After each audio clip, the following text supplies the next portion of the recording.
Mga kababayan, nitong nakaraang linggo, sinimulan na natin ang itatag ang mga hakbang upang mabawasan ang impact ng pagtaas ng presyo ng langis bunga sa kaguluhan sa gitnang silangan. Una, upang masiguro na tuloy-tuloy ang operasyon ng sektor ng transportasyon, bukas, March 17, ipapamahagi ng DSWD ang 5,000 pesos na cash relief assistance sa 139,000 na tricycle drivers sa 17 LGU sa Metro Manila. At isusunod na ng DSWD ang pamamahagi sa mga tricycle driver naman sa labas ng Metro Manila. Sa mga susunod na araw, ang mga jeepney at TNVS driver ay makakatanggap naman ng 5,000 pesos na cash relief assistance. At sa huling linggo ng Marso, ilalabas na ng DOTR ang fuel subsidy. Maliban dito, na-certify ko na bilang urgent ang dalawang panukalang batas na magbabawas sa excise tax sa petrolyo at mag-aamyenda sa Biofuels Act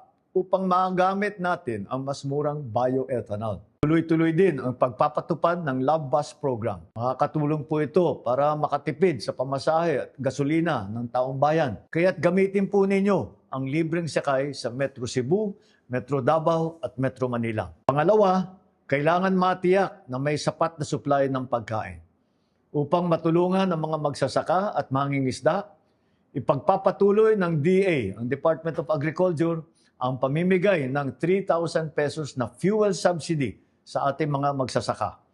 Mahigit 26,000 magsasaka ang mabibigyan nito. Para naman po sa mga mangingisda, ang BIFAR ay magbibigay sa Huwebes, March 19, ng 3,000 pesos na fuel subsidy sa higit na 26,000 mangingisda. Sisikapin din ng Department of Agriculture na ipamahagi sa Abril sa bawat magsasaka at mangingisda ang lagpas 2,000 pisong tulong mula sa Presidential Assistance for Farmers and Fisherfolk Program. Magagamit po ito ng mga magsasaka sa kanilang hanapbuhay. Sinimulan na nitong Pebrero ang implementasyon ng Local Government Support Fund, yung LGSF. Sa mga nabigyan na, maaari na pong gamitin ang halagang ito upang bumili ng bigas sa ating mga magsasaka at ipamahagi sa kanilang mga komunidad. Muli, nananawagan ako sa ating mga local government unit na siguruhin wala ng pass-through fee na sisingilin.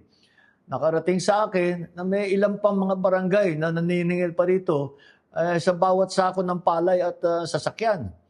Sana matigil na ninyo po ito dahil ang epekto lamang nito ay pinapagmahal ang presyo ng ating mga bilihin. Pangatlo, sinisikap natin maprotektahan ang mamimili ng hindi nalulugi ang mga negosyante. Babawasan ng kaap ang singil sa passenger service charge, landing fee, parking fee at iba pang fee. Ito ay makakatulong para bumaba ang gastos ng mga airline at ang mga pamasahe sa eroplano. Samantala, pinaiikli naman ng Civil Aeronautics Board ang araw na pag-review ng fuel surcharge mula sa 1 buwan, 15 days na lang po. Mas mabilis na ma-adjust ang pamasahe kapag nagbago ang presyo ng jet fuel.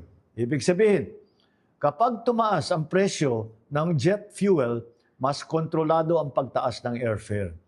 At kapag bumaba naman ang presyo ng jet fuel, mas mabilis ding bababa ang pamasahe. Sa lahat ng ahensya ng pamahalaan, repasuhin ang mga patakaran ukol sa lisensya, permit, clearance, certification. Tignan ninyo kung alin dito ang pwede munang suspindihin o di kaya ay babaan ang mga singil upang makabawas sa mga iniintindi ng taong bayan. Ikahuli, tinututukan din natin ang kapakanan ng mga kabataang Pilipino. Gumagawa tayo ng mga hakbang upang hindi makadagdag sa bigat sa bulsa ang pag-aaral. Bawal pa rin ang mga bayarin o kontribusyon na sisingilin sa mga mag-aaral sa mga pampublikong paaralan, lalo na ngayong panahon ng graduation. Sa March 25 naman, magsisimula ang serbisyo fair ng DepEd. Dito, ang mga ahensya ng gobyerno at mga employer ang pupunta sa eskwelahan upang makapag-apply ng trabaho ang mga high school student at graduate natin. Mas madali nang makakakuha ng clearance, hindi pa gagastos na malaki sa pamasahe.